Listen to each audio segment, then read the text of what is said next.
Hi everyone, welcome back. We're about to voice our opinions and listen to yours. I'm Charlotte. And I'm Anton. And we are student voice at Hull College. Today we unfortunately do not have Alice with us, but we do have two fantastic guests. Please welcome Dan and Adam. Round of applause. Yeah. Thanks, Anton. Thank you. Hi, so we're back up for me. It's like the prodigal teacher returns again. So you may recognise my dulcet tones from episode 1. So my name's Adam Naylor. I am the business tutor. And I'm Dan. I'm the head of professional studies, which business sits under. And I also am on the teacher trainer programme. He's my boss and your teacher sometimes. I know. So yeah, we've all sort of come together again, haven't we? Yeah. Yeah, so we have some important questions for you. Well, specifically, like your entire perspective on the whole college course thing, all that stuff. So, Adam, what's your favourite part about being a teacher at Hull College, level 3 business, yada yada yada? There's lots of different reasons, and those reasons change quite often. So just sort of going back to absolutely the very beginnings of my time in education, so to speak, to make this more of a biography. Back in my day. Back in my day. In 2021. I'm only 29. Yeah, so, but I did my degree with the intention of becoming a teacher, so it was always the intention, and that was always the pathway. The logistics of how I was going to get there was always due to be figured out along the way, but that was always the intention. The reason sort of for that is, I'd be really frank, I didn't sort of really have the most traditional childhood. And alongside, I've always sort of enjoyed the aspect of sort of tutoring and mentoring. So before I was trained to be a teacher, before I really started my degree, I used to work for an apprenticeship organisation where I used to dabble in sort of tutoring and mentoring, particularly sort of on the functional skills, English and maths side of things, and I enjoyed it. I enjoyed it more than the admin side anyway. And then that sort of hit the nail on the head when I was like, right, okay, this is something that I'm enjoying, this is something that I want to do. As time have gone on, obviously, with my couple of years in education to where I am now, I find like what I enjoy has changed dramatically as well, and it continuously changes because education doesn't stay the same for very long, and usually find like what's really good one week is not something that sticks around. So it's difficult to pinpoint to answer your question. That was a very long-winded way to answer the question, and I do apologise, but yeah, it's difficult to pinpoint.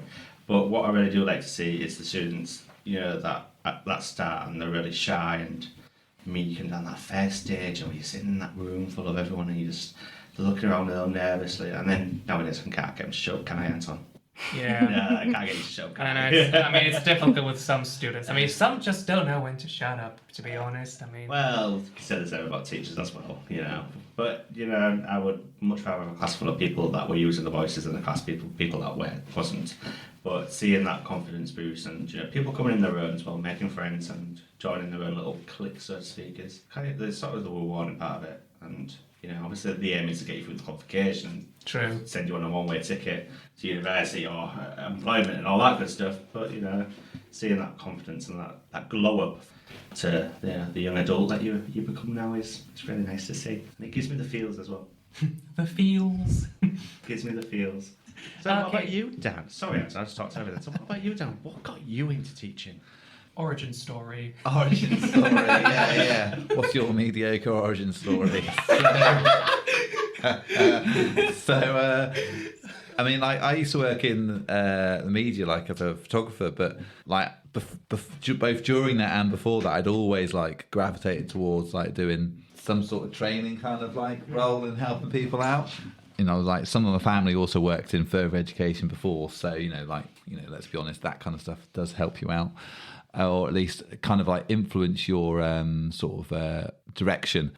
So I moved from press photography into teaching about 10 years ago. Haven't looked back really, so that's it in a more concise way, Adam. So, I know. Yeah. Well, what can I say? I really like to evaluate the key points. But like you say, like the best bit of teaching is just watching people get good at stuff. Really, yeah, that's that's all it really comes down to. Yeah. So knowledge is all fine and dandy. That'll come or it won't, and 9 times out of 10 it always comes. It's that confidence really that sets everyone apart. And that's what we look for. That's what we like to see. Because you go into employer, yes, they might ask you about your qualification, but they want to know you. They want to know. I'm looking at you directly, Anton. Like they want to know you. They want to know your personality and who you are. And obviously, your qualification is just one of the examples to back up who you are and all that good stuff. So seeing that confidence boost is really great. Well, again, confidence is a very important thing. I mean, I should know. I mean, It comes easy, and some people find it easier, some people don't. well, yeah, but all in all, everyone just manages it on like a different level and in a different way, essentially. Yeah, that's it. Like I said, it's difficult for some. Not some people need a bit more time just to sort of find their feet, both in college, outside. But it doesn't matter at the end of the day. But everybody gets there. Everyone's special. Absolutely, everybody is special. How we Dan? How we special? Try to be. Yeah, we do try. We do absolutely try to be. But, even projects like this, like we've used to, like it's. You didn't come in expecting this, Yeah, but like that's it's one of the cool things about like teaching is like if you think about this person could do this, wouldn't that be let's give it a shot and see how it goes and I think you've done a great job, Perry. So Oh, this is just the beginning. This is just the beginning. well, exactly. It is absolutely. For something like you guys, but obviously might not know, you know about the website LinkedIn, don't you? Basically, quite a fair amount of Hull College staff on it, as well as Hull College themselves, and me, Dan, and Alice, and amongst other people. Student Voice is consistently talked about and shared and liked and all that good stuff. And it's you might not see it necessarily straight away, but you're making waves. There's your soft skills. It But, matters. Yeah. How many people get this opportunity? Not many. Exactly. True. And you guys is specifically just to go off on a tangent, really deserved it and earned it. So Now I got the feels. Yeah, there's going to be like an uncomfortable emotional pause at this point. We all have little heart flutters and all that kind of stuff. it's the opportunity to stick a song in, isn't it? Yeah. I'd sing, but Yeah, we'd have to cut it out. Yeah. Not that the singing is bad, it's just the songs are not that good. It's licensing as well. Oh, yeah. That was what I was going to say. It wasn't the singing. well, PRB. you do. Is that what it's by your called? mouth. Pupil Rights Broadcast? Public Rights Broadcasting? Something like that. Some- PBS, Public Broadcasting Service. Yeah, because we've got two teaching perspectives, we've just done an exam today. I just want teaching perspective on the exams. Well, go on. Go on then, I'll go first. So, as the teacher of said exam, I. As the teacher of said exam, I will be the first one to admit, and I've said this to you guys in class, and I've said it to everybody outside of the class, is that I understand the struggle with it. We're at level 3 anyway, so naturally the standard is already sky high. What I always say to everyone, and again, this is for you guys, this is something that I repeat on a daily basis. This is your last step before university. This is the last level before you get to that degree level standard. So the expectations are already really high. As for the specific exam, so the exam we're talking about, and to put it in context, it's the BTEC Level 3 National Unit 2 Developing a Marketing Campaign, which is over 2 days. It's very much a case study based exam, all about naturally developing a marketing campaign based on information that you get in Part A, which you're expected to do using Part B. My opinion of it is that it's a very large, almost overcompensating exam. And this sort of goes back into some of the debates in education, really, about A levels and T levels versus BTECs. That obviously there's a little bit of a stereotype that BTECs are seen on a lesser scale than A levels because they're known as a vocational qualification. They're very much assignment-based, case study-based, using your skills in context, whereas A levels is more academic, remembering stuff and being able to apply it to a set question, so to speak. So there's a bit of a debate that BTECs overcompensate their assignments in order to match A levels or to remove that stereotype. And if we're using this exam as a case study, I agree with that. I think it's very much an overcompensation. Obviously, you guys sat the exam today, so you could definitely give a little bit more of a perspective in terms of actually physically doing it rather than me, who's just skim read it at some point. So I do feel that I feel like the exam is a little bit outdated, and I would not be surprised that if we do not see a dramatic change in some of the exam and assignment structures for BTECs as a whole, particularly with the development of AI and a lot of the technology advances. ChatGPT. Yeah. That's a swear word to me. That is a swear word. Understandable. That website is a swear word to me. But I think, with obviously those developments and the problems that are coming up in education because of that, and the questions and the debates with the use of AI, I would expect to see those assignments and assessments and exams dramatically changed. Yeah, absolutely. And I think as teachers, and I'm the department manager, so I'm like one step removed again. Shut up, Adam. He thinks I'm virtue signaling there and stuff. But the point is that I don't know the students nearly as well as Adam does, and I'm sort of looking at it in quite a removed way. But it's really easy to forget how stressful exams are, and if you haven't done one in a long time, you sort of totally forget that again, because exams are essentially highly stressful. Even if you're on top of your game and you know the subject super well, they are really, really stressful. The last time I did an exam was maths. About 5 years ago, I did an A-level maths exam just for fun. But even so, it was hugely stressful. And just for fun. I didn't really need to do it, but you totally forget just how hard, just the whole purpose of sitting down in silence and going, right, I've got an hour and a half or 2 hours or whatever it is to just do absolutely superbly. And because of that stressful scenario, any information that isn't absolutely ingrained into your soul is just out the window, so just that whole format just makes them just really hard. And I think that's very easy to forget as a teacher or someone involved in the management of a course, and that all you're looking at is right, let's get these students through.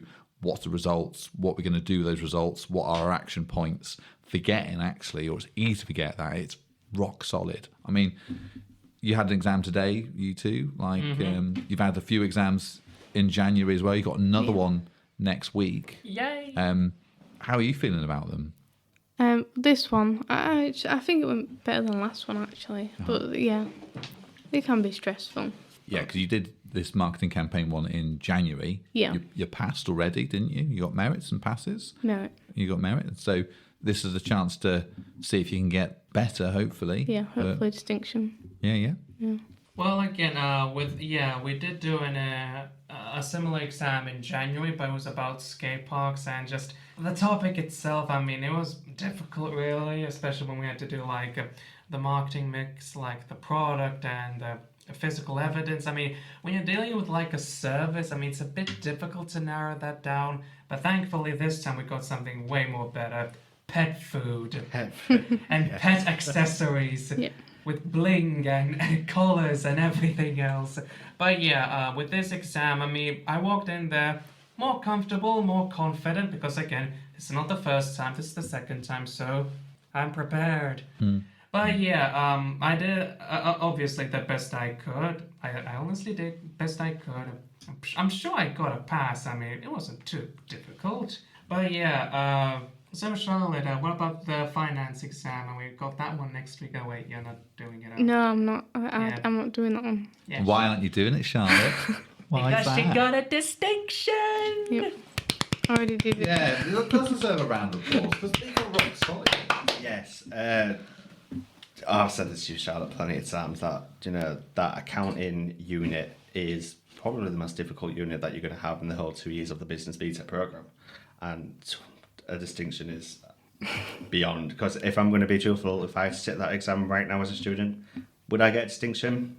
I wouldn't put money on it. So basically, Charlotte, GGs with capital letters. Yes, GGs, good games, good players, and all that good stuff. But, and I think Anton sort of touched on a very good point there. It's obviously, with this BTEC exam, it's all based on case study. So if you get a case study that is a bit naff, which, I have no issues criticising the awarding body. January's exams, case study was absolutely naff. That disservices a lot of students, and it doesn't allow them to show their true ability.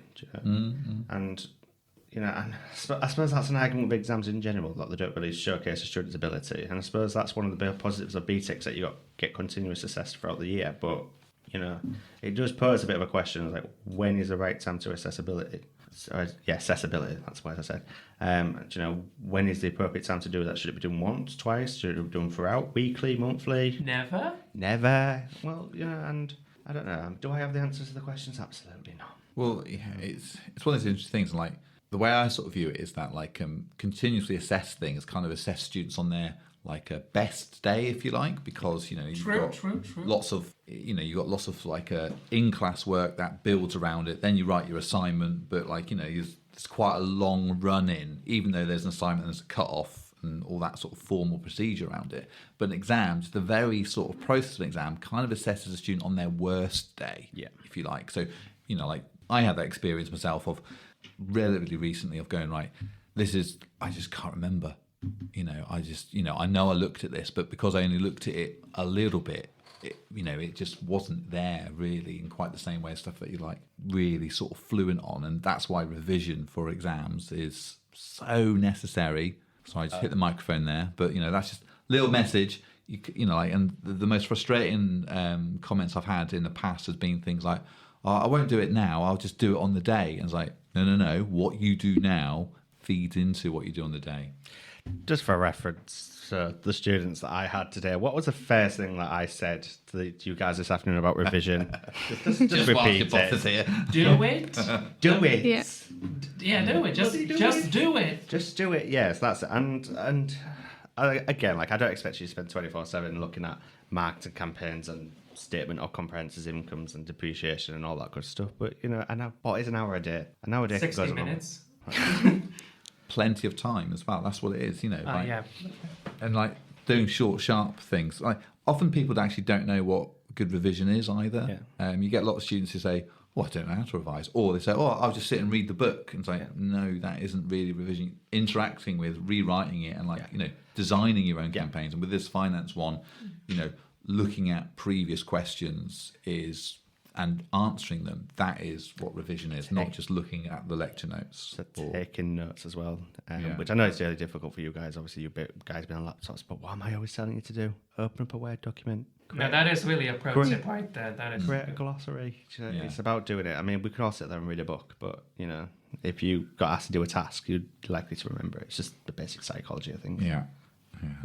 Absolutely. Sitting highlighting's not the thing. That's it. So what would you guys, actually, just curious, change about the exams, just based off face value of what you've experienced so far? What would you guys change? The one thing I would change is, like, I don't know if it would be possible, but basically, for the exam we had activity 1 and 2, right? Mm-hmm. So in the first activity we had to do like aims, objectives, rationale and all that good stuff. I was thinking, what if instead of doing activity 1 and 2 like on the same day, on essentially like the same exam, what if we cut that in half, straight in the middle, and have like separate days for them? Then it'd be 3 days long. Oh yeah, because then we also do the notes and stuff. Yeah, that'd actually be even longer. Yeah, that's sort of the double-edged sword of it. It's like, obviously in an ideal scenario, we'd sit one exam per unit, and as long as complicated that would be just a 1 day of pain rather than 2. But on the other side of that coin, that is one very long day. Yeah, that's... And also, I feel like if you've done the first half, your brain's flowing, so you, if you then stop to do the second part, you're probably not going to do as well. True. Yeah. You kind of do lose your streak there, so... Just to clarify for everyone, because not everyone's listening is a business student, right? So you should be. It's quite a weird, like, assessment format if you haven't done it before, and if you've done, if you haven't been in education the last few years, you might not have experienced this. So could you outline the format for us, Charlotte?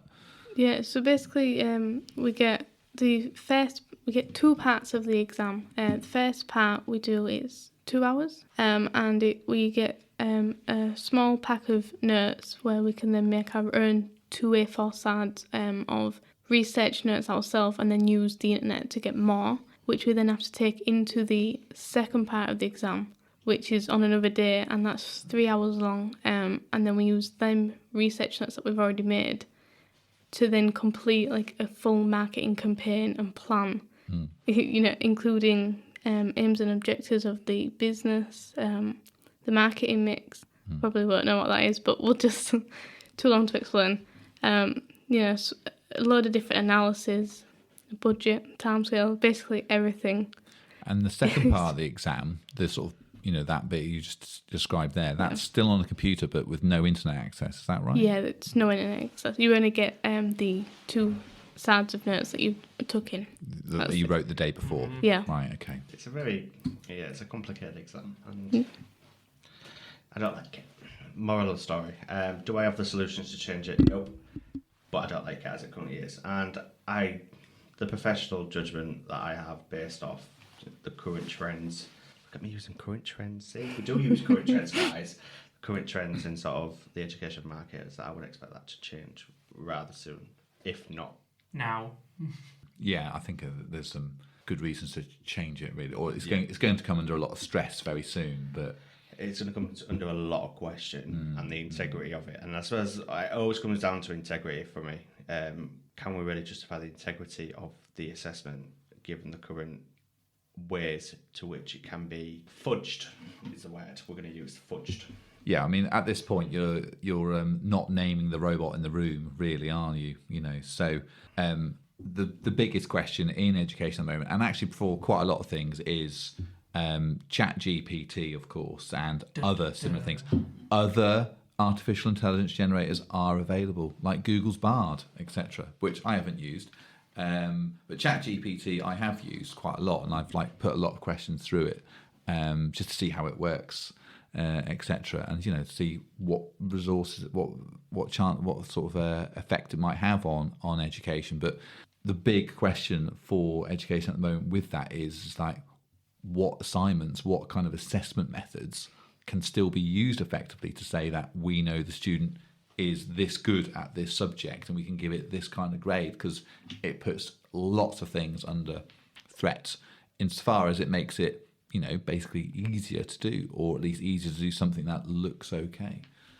And it's a big challenge for these exam boards and actually day-to-day teachers as well. Absolutely. Yeah, there's not a day go by that we're not having some conversation or another in some form about these AI models, particularly in relation to assignments. I think it's been a recurring thing for the past couple of months, and I think it will continue to be up until the end of the term, and likely to be filtering into next year, if not worse next year as well. Yeah, absolutely. And just to make it super clear, any submission of work that has been generated by ChatGPT or others is academic misconduct and will be excluded from assessment with possible repercussions, including your place at the college. And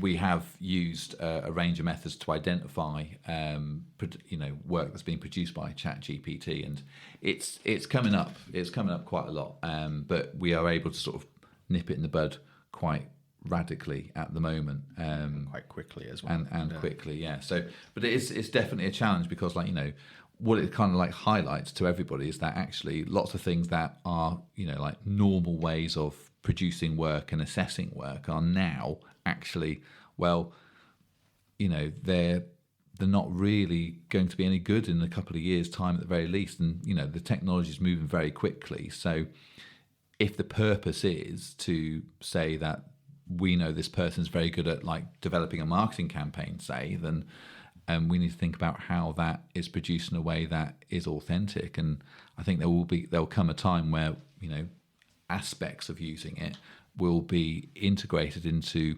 non-assessed parts of a course, because actually it's probably going to be part of the vocation that we're sort of training people in, right? Oh, it's everywhere now. You can't avoid it. It's literally everywhere. Yeah, and I think if any listeners or any audience have used the thing, I think the thing to sort of think about is that it generates a very sort of average result, if you like. It's not very good at generating facts. It's very good at generating structures, but not very good at generating facts at all. It will just merge everything in the area. So, for example, if you were to ask it, tell me about someone called Charlotte from Hull, for example, it will probably just merge everything it knows about Charlotte's in Hull and make up loads of different things. I don't want to put your surname on because it doesn't go that specific. No, I've tried. I've put my name in, and I've even put your name in. Yeah. It'll just have every Dan Phillips or whatever, won't it? It just says too specific, can't search. Oh, right. Well, it's got the safeguard on. I put mine in and I was like, obviously I'm not well known, but you've done a few articles in your time, haven't you? So, I thought, Yeah, I'm searchable. So. Yeah, but he's searchable. Look at him. It's up and coming. It's a thing, but I think I do say this, students. Obviously, you guys are all witness to this. Is that what you guys see on your similarity score and 10 is vastly different to what we see as teachers when we're marking it. So there's no way around it. Yeah. So the AI. I'm looking at you guys like, oh my god, it's YouTube. No, I want to stress it's not. This is not a problem. But yeah, what you guys see and what we see are two vastly different things. You see a very brief snapshot. We get a very detailed report, and that's not the only sort of resource we have to look at the integrity of your work and the authenticity and all that. So as a student, you shouldn't be using it anyway. Yeah, Yes. I was just going to say, so, if someone was to use it, there is ways that you as teachers can, there's things that you can use to say, no, that's being used there. But I think it's glaringly obvious. I think the first thing is actually reading it, because if you ever read anything from ChatGPT, and I do encourage everyone to just take a look at it, put some things in at random, some facts, blah, blah, blah. Have a read through it, because every single response is done in the exact same way, in the exact same format, but obviously the word and the content has changed. It's so easily noticeable, it's unreal. But naturally the systems will pick it up anyway. Yeah, so there's if you've used it enough, and it's only most people only really started looking at it in this year, but already you can see the format, it's it generates things that are bullet pointed, pretty comprehensive, and surface level, pretty useful, but you can just see the style of it, but you don't even need that, because actually just me saying I noticed the style is no good for saying I think you've used it for an academic piece of work, because it's a pretty serious allegation, is it not? But there's software that we have that mostly via Turnitin that generates an AI index which the student doesn't see as submission, and if you haven't used Turnitin for your particular submission, we can still put it through Turnitin, and I did that only today actually to see if someone's work had used ChatGPT or similar. And it's something that as a department we take quite a lot of interest in. Also exams as well. Exams also go through the same sort of structure as well, whether that's by us or by the awarding body. Nobody gets a free pass, I'm afraid. No, but I think there are some really interesting opportunities for it as well, in a non-assessed format. There's if you wanted to say I've heard of people basically asking it to almost try to explain things and just constantly sort of ask it questions again. But anyway, sorry, I'm a bit into it because I'm sort of doing some research on it and stuff. Oh yeah, he loves it. But no, I agree with him though. It's used correctly and I suppose in moderation. It is useful, particularly if you struggle. If you're like me, because sometimes I struggle to put things into words that I'm confident that other people understand. So, if you're like me and I struggle to sort of put things in sort of a sentence form that I'm confident that if somebody was reading it that never knew the topic would be able to understand, chat thingy is actually good to use for that. Yeah, I mean, there's the South Park episode where they got students using it and then teachers using it to mark the thing, and it's all totally automated, isn't there? Which. And then eventually we get Terminator 2, Judgment Day. Who's also very good at doing a history essay, so good Terminator. I'm not gonna lie though, when I first sort of found this out, my initial thought was oh my god, I'm gonna get replaced by a robot. There's not going to be no need for teachers, is there? A T800. I suppose that's another fear of it as well. We've all seen Charlie and the Chocolate Factory when Charlie's dad, the guy who puts the toothpaste lids on the toothpaste, gets booted out of his job and gets replaced by a robot. That's going to be me. Well, the question is what part of education is mechanisable and what isn't. Timetabling, that is boring, right? That is and it's also hard. It's easy to make lots of mistakes. So something there's already software available, but even AI for that kind of thing is pretty useful, right? So there are efficiencies, but I think it's its real potential power is for things like online education and being able to sort of give qualitative feedback to an extent. But will that replace teachers? No. But will it augment their work? Well, that's already happening and we can see that. But anyway, so there's good sides to every coin, isn't there? Yeah. But some coins should not be seen what they have on the other side. No, and one of the interesting things is that sometimes you have students who will allege, because like the most dangerous website in the world for this sort of, for giving people bad ideas is Reddit. I'm sure you if you're not sure what Reddit is, it's essentially an online forum, very unrestricted. I don't recommend using it, but I put into Google saying, I've been caught using ChatGPT, what should I do? And straight away, there's absolutely loads of threads giving students advice from Reddit. And all the advice was saying things like lie and they can't prove it, and use the false positive argument. And what the false positive argument is that the software has identified some use of AI, but it's incorrect. Now, older versions of software did do that, but the most recent one doesn't do that. But I did have a student who said, I just mimic the style of writing. It's just a total coincidence that the way I write is identical 100% similarity score. Yeah. And that's like saying, like, I rolled a dice 1,000 times and hit a 6 every single time. And it's like, but even less likelier. And it's like, all right, okay, possible, but no. Write the thing again. So be aware as a student, things like those false positive arguments, although they sound attractive, are just mathematically virtually zero. So plus you get them from Reddit, so it's not much of a good advice. Yeah, right, from Reddit you're asking people are just telling you what you want to believe mainly and stuff. Yeah, and that's that little bit of what's that word I'm looking for? Like relief from accountability, so to speak. Yeah. And also, let's face it, the whole point of assessments is to show that you're good at something. So, we're doing the course to be good at something, aren't we? That's the point. That's what we said first up. The whole point of education and the best bit is seeing people get good at stuff. Good. That's it, and it's a shame that and this is a very, very minority, that there are a few that do use these websites and these AI things, and again, very small minority out of a bunch of, or a college full of fantastic students. But whilst those students are doing that, we do have to address it and treat it as harsh as it does. I think they need to know that they can't Yeah, get away with it, really. Right. that's it, and I think It will get caught. boundaries thing, isn't it? And it's the rules, and he's just having a clear, right, I can do this, but I can't do that. I can do this, I can do that. I can do a bit of this, but not too much.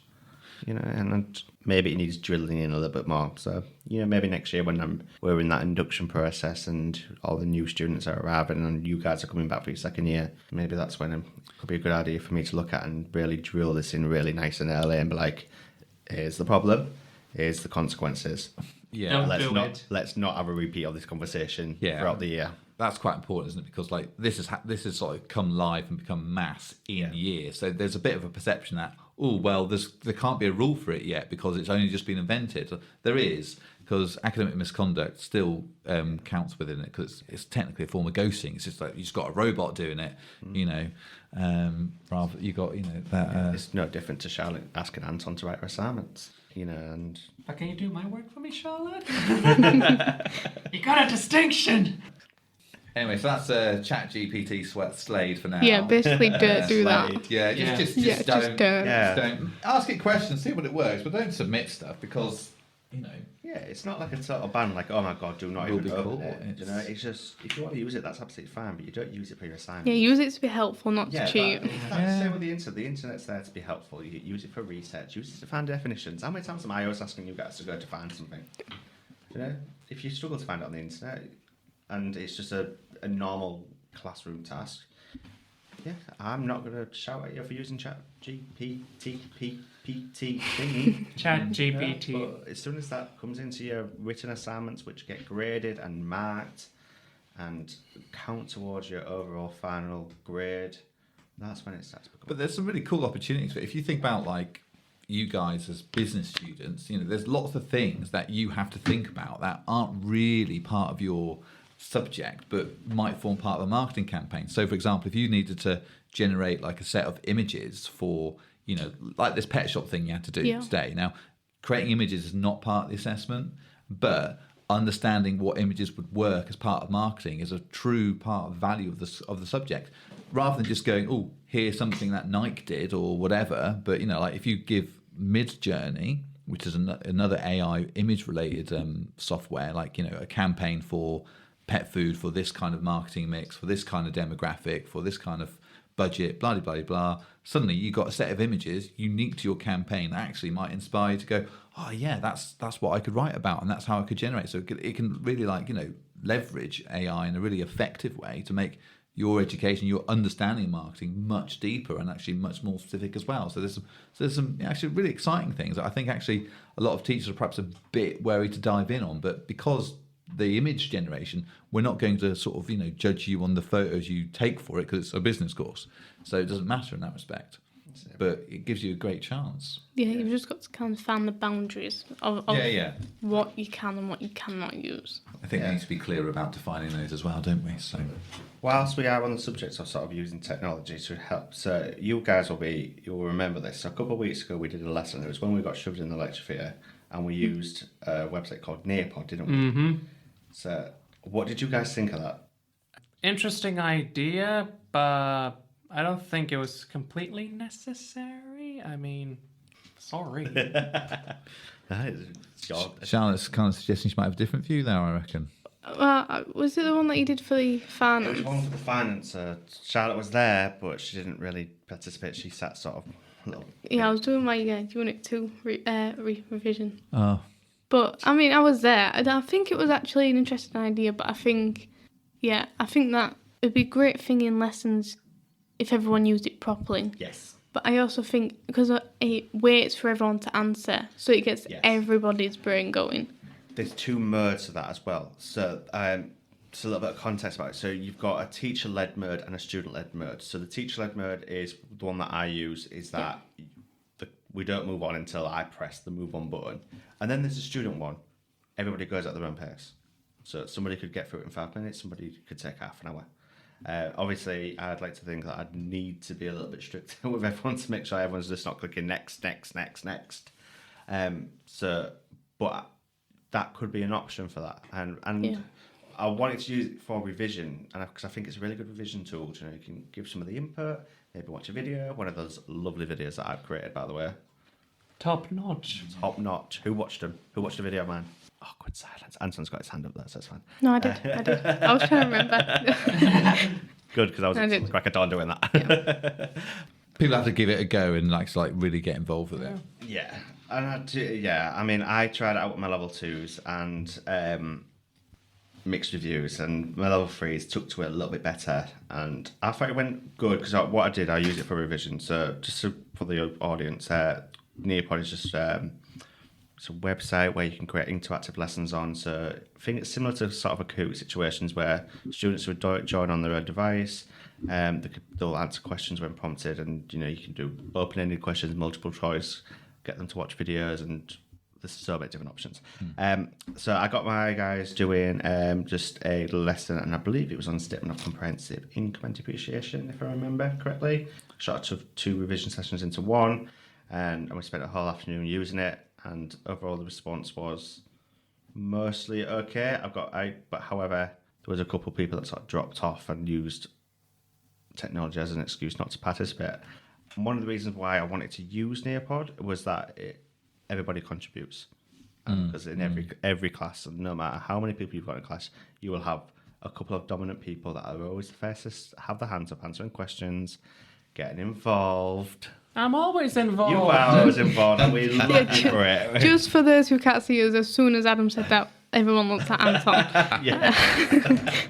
But it happens in every classroom, and every dynamic. You know, you'll get your couple of dominant people that feel very comfortable answering questions, whether they're right or wrong, and then generally they're the ones sort of steer that conversation. But then you get the others that shy away in the corner, perhaps with a phone in the hand, or all that good stuff. And I thought to myself, I'm not going to let them get away with that. We're going to use something that means that everybody has to contribute. Checkmate. Yeah, it is checkmate. But that's why we sort of talked about giving it a shot, because Nearpod, essentially you've got slides, but also different kinds of, like, you know, quizzes or tasks. So you can have things that are similar to, say, a card sort, similar things like, you know, free text writing, or multiple choice, or there's lots of sort of variations. But the whole point was to have that 100% participation. And the reason why students don't like it, or some of them don't, is because actually it requires everyone to participate. And what that highlights is that like, as soon as you get like sort of things like, oh, my internet has suddenly stopped working on my phone. Oh, I don't want to use my data. You're not using your data, you're a Wi-Fi connection. Oh, my battery, I'm only on 7%. All of a sudden, Here's a plug, just put your phone in.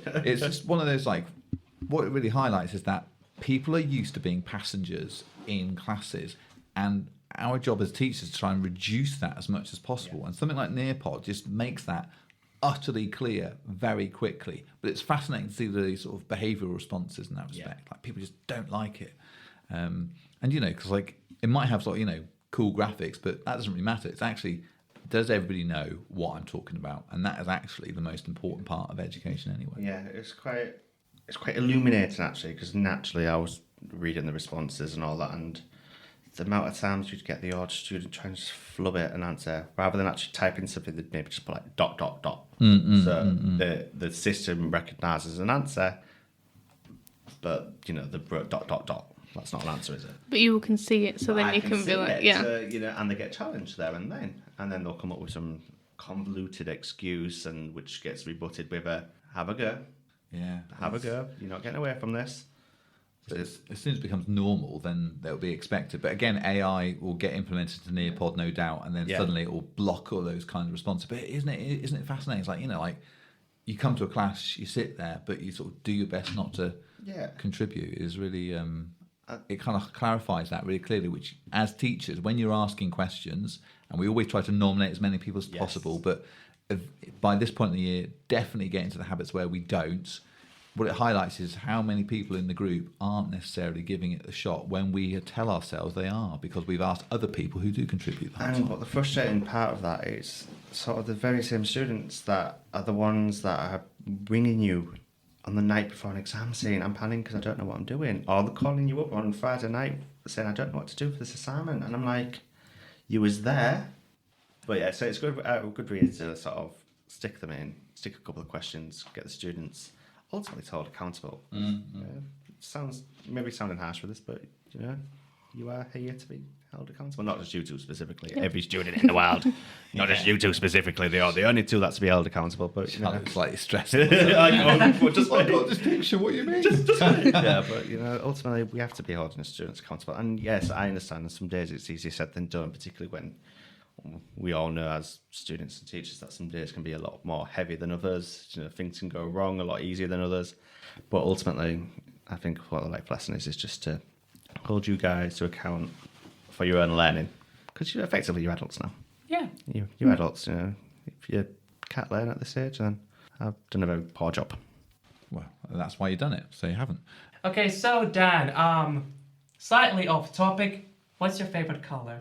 What's my favourite colour? Yeah. Well, all colours are good for different things, right? To be a I mean, some politician. colours are better. Personally, I like blue more than red. I mean, purple's a strong colour. Purple and red, they're strong colours, I reckon. They're strong colours. I mean, true. I mean, they are strong colours, but again, like, it's not necessarily the colours that are important. It's what you put them on that really matters. I mean, think about it. If you have like a purple tomato, you're not gonna be eating that because No, but carrots were originally like purple and white and stuff. They're not normally Wait, what? orange. Yeah. I thought they were always orange. No, well, the Dutch bred them to be orange to match the national colour of Holland, but they've been selectively bred. So, like, your association with that is, basically man-made. Honestly, that... there's a fact for you. There's a pub quiz question. But if you go to like all the sort of fancy markets and stuff, you'll see like white and purple carrots and all these other things. But those were the original colours. I never knew that. By the way, my favourite colour is green. Nobody asked me. Oh, Sad. Dark forest green. Mine is red. Red. Okay. What about you, Charlotte? Let me guess. Purple. No. I knew yours would be purple. Colour of royalty and all that. Bit posh. Probably blue. Okay, that's the end for this show. Thanks for tuning in. Don't forget to like and subscribe, and we will see you all later. Goodbye.